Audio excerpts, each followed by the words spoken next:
Hello viewers, उम्मीद है आप सब खैरियत से होंगे। तो आज मैं आपसे जिस टैबलेट के बारे में इंफॉर्मेशन शेयर करने जा रहा हूँ उस टैबलेट का सॉल नेम है कैप्टोप्रिल, जो कि मार्केट में आपको कैपोटिन के नाम से मिल जाती है। ये 25 mg 50 mg की स्ट्रेंथ में आती है। ये एक्चुअली एक हाइपरटेंशन को कंट्रोल यानी हाई ब्लड प्रेशर के मरीज़ों में ज़्यादातर इस टैबलेट का इस्तेमाल किया जाता है। और इसके अलावा इसका इस्तेमाल किन किन मरीज़ों में किया जाता है, इसके यूसेस क्या होते हैं, इसको इस्तेमाल करने का क्या सही तरीका होता है, और इसको इस्तेमाल करते हुए कौन से कॉमन साइड इफ़ेक्ट्स होते हैं जो कि सामने आ सकते हैं, और कौन से ऐसे लोग हैं जिनको ये इस्तेमाल करने से पहले उनको कुछ एहतियातें करनी चाहिए, या आप इसकी प्रिकॉशंस क्या होती हैं, सब कुछ मैं आपको इस वीडियो में बताने जा रहा हूँ। तो मेरी वीडियो आप एंड तक ज़रूर देखिएगा। सबसे पहले मैं आपसे रिक्वेस्ट करूँगा कि मेरे चैनल को सब्सक्राइब कीजिए और साथ लगे बेल आइकन के बटन को ज़रूर दबाएं, ताकि इस तरह की जितनी भी वीडियोज़ होती हैं वो सबसे पहले आप तक पहुँच सकें। कैप्टोप्रिल जो कि आपको कैपोटेन के नाम से मिल जाती है, और इसका इस्तेमाल बहुत ज़्यादा किया जाता है, और इसका इस्तेमाल ज़्यादातर उन मरीज़ों में किया जाता है जिनको हाई ब्लड प्रेशर का मसला होता है। ये एस इनहिबिटर है, यानी कि ये ऐसी अद्वियात होते हैं जो कि आपके ब्लड वेसल्स को डायलेट करके, यानी कि उनका जो डायमीटर होता है बढ़ा के खून की रवानगी में काफ़ी ज़्यादा आसानी पैदा करते हैं, जिसकी वजह से आपका ब्लड प्रेशर लो हो जाता है। यानी वो मरीज़ या वो पेशेंट जिनको हाइपरटेंशन का मसला होता है, या जिनका ब्लड प्रेशर बहुत ज़्यादा हाई रहता है, तो उनमें ये ज़्यादातर बहुत ज़्यादा प्रिस्क्राइब करके दी जाती है ताकि उनके ब्लड प्रेशर को लो रखा जाए। दूसरे नंबर पे इसका इस्तेमाल उन मरीज़ों में भी किया जाता है जिनको मुख्तलिफ़ किस्म के हार्ट अटैक हो चुके होते हैं, या स्ट्रोक हो चुका होता है, या उनको ब्लड प्रेशर की वजह से उनका गुर्दों का मसला स्टार्ट हो जाता है। तो उन मरीज़ों में यूजली डॉक्टर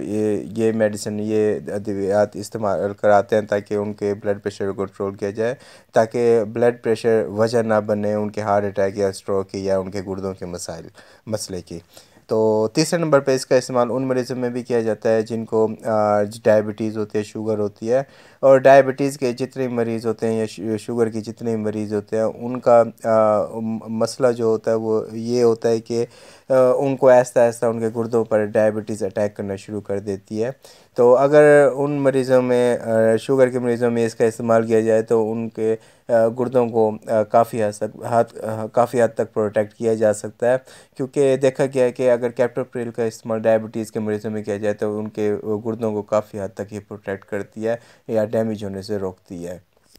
इसके साथ साथ कैप्टोप्रिल यानी कैपोटेन टैबलेट का इस्तेमाल एमरजेंसी में बहुत ज़्यादा किया जाता है, यानी वो मरीज़ जिनका ब्लड प्रेशर बहुत ज़्यादा शूट कर जाता है, तो फौरी तौर पर ब्लड प्रेशर को लो करने के लिए ज़्यादातर डॉक्टर कैपोटेन जैसी टैबलेट का इस्तेमाल करते हैं, ताकि उनका जो ब्लड प्रेशर है उसको नॉर्मल रेंजेस में लेके आया जाए। तो कैपोटेन एक देखा जाए तो बहुत अच्छी मेडिसिन है, ख़ास तौर पर उन लोगों के लिए जिनको डायबिटीज़ का मसला है या गुर्दों का मसला है, तो उनके लिए बहुत ज़बरदस्त मेडिसिन समझी जाती है, क्योंकि ये किसी हद तक आपके ख़ास तौर पे डायबिटीज़ के मरीज़ों के गुर्दों को यानी किडनीज़ को मुख्तलिफ़ किस्म के डैमेज से बचा सकती है।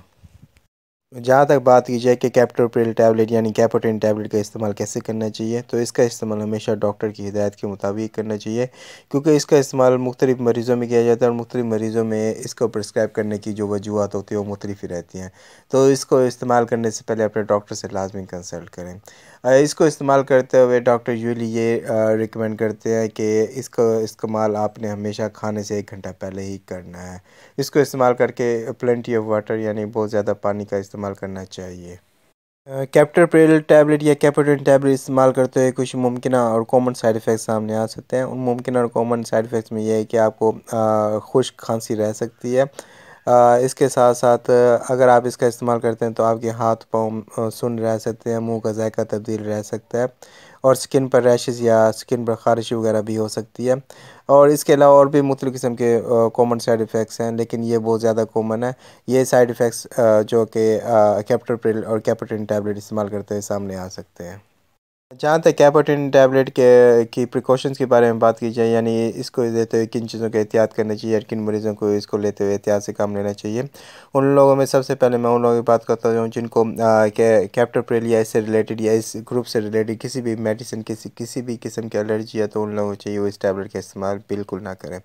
इसके साथ साथ इसका इस्तेमाल डॉक्टर यूजुअली प्रेगनेंसी में बिल्कुल रिकमेंड नहीं करते, और ब्रेस्ट फीडिंग में भी बिल्कुल रिकमेंड नहीं करते, क्योंकि ये आने वाले बच्चे के लिए बहुत ज़्यादा ख़तरे का सबब बन सकती है। और ये ब्रेस्ट मिल्क में क्योंकि ये शामिल हो जाती है, तो यूजली ब्रेस्ट फीड करने वाली फ़ीमेल्स को यूजली ये प्रिस्क्राइब करके नहीं दी जा सकती।